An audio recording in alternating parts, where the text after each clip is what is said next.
Australia's policy of deporting New Zealanders who've committed crimes has been labelled corrosive to the relationship with our trans-Tasman neighbour. New Zealand Prime Minister Jacinda Ardern made the comment during a visit by her Australian counterpart Scott Morrison. Foreign Affairs reporter Stephen Jedgetts filed this report from Auckland. Every friendship has tensions,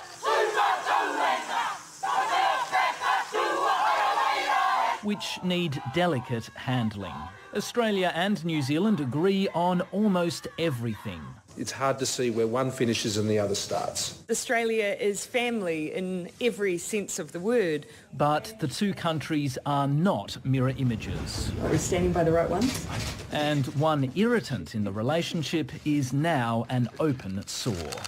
In my view, this issue has become corrosive in our relationship over time. Australia's deported more than 1,500 New Zealanders who have committed crimes under tough citizenship laws, but many of them have spent most of their lives in Australia. The New Zealand people have a dim view of the deportation of people who moved to Australia as children and have grown up there.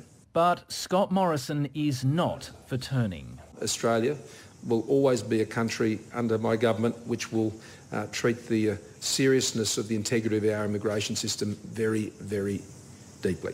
This disagreement is hardly going to derail the Australia-New Zealand relationship. It runs far too deep and there are plenty of common interests. But it's a powerful reminder that it can't be taken for granted. And there are other points of tension too.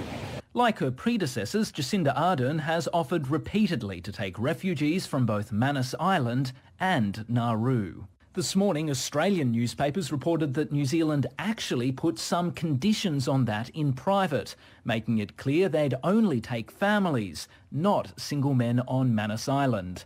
The Prime Minister denied it carefully. It was never, however, the case that our offer across Manus and Nauru was solely around women and children. Either way, Australia is still turning down the offer, emphatically. The Australian government has no plans to take up that arrangement whatsoever, and that is particularly now more pertinent on the basis of what happened in the Parliament last week. No, no, and no again.